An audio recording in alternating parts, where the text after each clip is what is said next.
The lantern waits at the fork, like a deliberate pause in the dark. It hangs low, not bright enough to be kind, only patient. A hiker drops a pack, shoulders uncoil. He walks toward it, as if toward a promise. The trees close in, and the path seems to forget the map it once followed. Then the light blinks once, and there is only a hush that feels like a decision. I'm Sam Nang.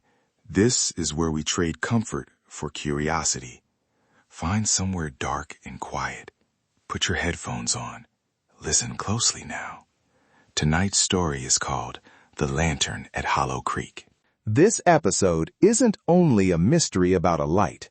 It's about how our habits and curiosity can become pathways the wild learns to use. Hollow Creek looks harmless on paper. A loop of trail. A creek that runs in a polite, mapped way. Picnic clearings, marked forks. A town that knows the names of its neighbors' dogs. Familiar trees, familiar faces. It felt safe because familiarity is how small places stay calm. Ranger Ellis kept the place's ledger. He walked every morning with a thermos and a battered field notebook. He could tell you a boot's story by the tread. People trusted him because he listened. Listening is how a town keeps its edges tidy. Then one August evening, a call came in. A pack at the fork. Straps neatly tied. A disposable water bottle beside it, upright, like someone had set a marker. The trail camera recorded only trees and the way dusk gathers. On top of the pack sat a child's paper lantern, folded, whole, the kind sold at town fairs. Not burned, not torn, just placed, like a note without words. Do you feel that? People made tidy explanations. Maybe a scout left it. Maybe someone set a marker. Those tidy endings fit better than the idea that the world might simply refuse to explain itself. But tidy endings fray when the ledger keeps filling. Page after page, the ledger begins to echo. The same backpacks, folded lanterns, boot prints that head straight to the creek and stop. Single socks hung on low branches like small flags. Each page tightens the pattern until it reads less like coincidence and more like instruction.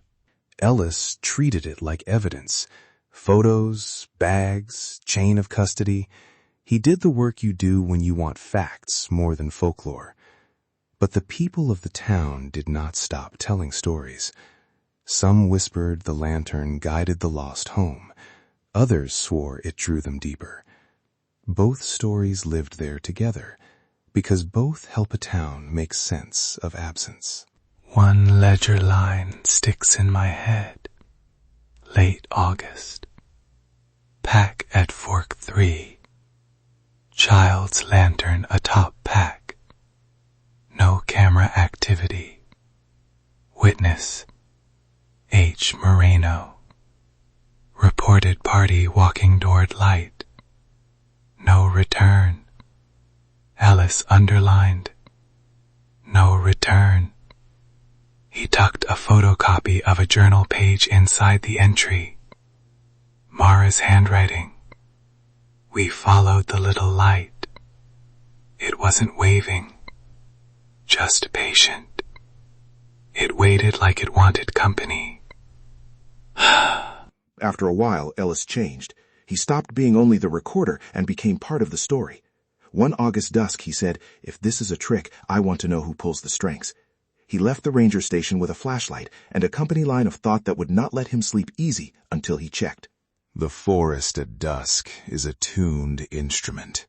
Crickets make a thin rhythm. Wind learns the curves of leaves.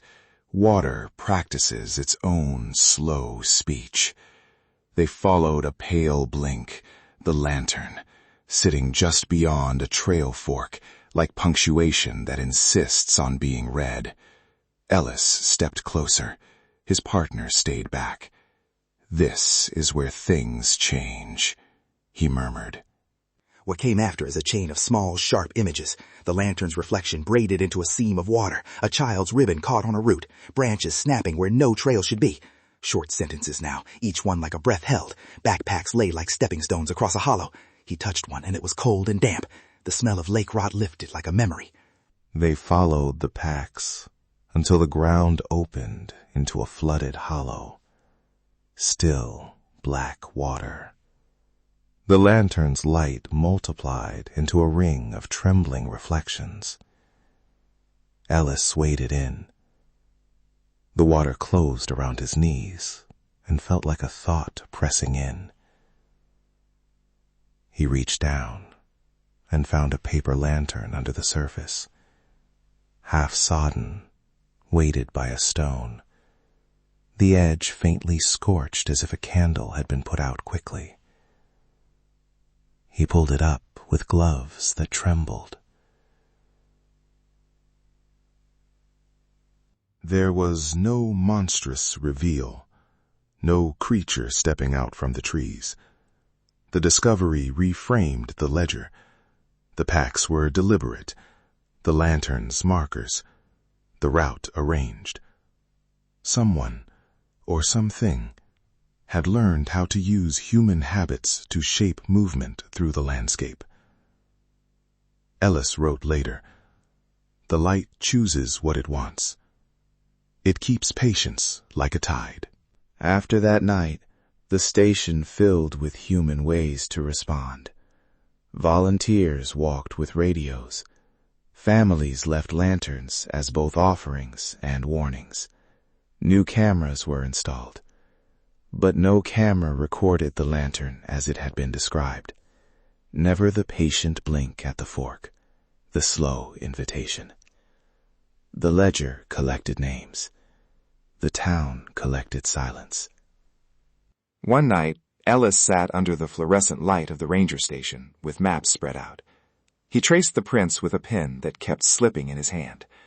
He listened to the buzz of the bulbs, and felt how ordinary things could become unbearable to look at. Reviews were written, town meetings held. No conclusive answers followed. But watching him trace those paths felt like watching a man try to stitch a wound closed with paper. Months later, a volunteer found a half-burned paper lantern tucked beneath a log near Fork 3. It smelled faintly of smoke and, oddly, was still warm to the touch. Warm enough that people folded it closed with a kind of reverence. They put it in a small box at the ranger station. Sometimes the ranger lifts the lid and looks in, as if listening. "Do you feel that?" he asks the lantern, sometimes aloud, sometimes to himself. Here's what I keep returning to. The lantern could be a trick made by hands, or a way the wild learned to keep its ledger. Either way, the through line is the same. People followed a light. Curiosity is honest. Curiosity is dangerous in places that don't ask permission. That is the shape of the mystery we live with now. A small, practical line, I must say plainly. Don't follow strange lights in the wilderness. If you get lost, stay put if you can. Make yourself visible and call for help. Contact local rangers or emergency services. Curiosity is natural. Danger is quiet. The Hollow Creek Ledger is a document about how quickly curiosity can become a path into absence. If you're still here, it means the story followed you to the end. Take a breath. Look around your room. Make sure everything is exactly where you left it. If this episode stayed with you, share it with someone who listens in the dark. Subscribe so you never miss an episode. Until next time, check the corners. The darkness whispers. Good night.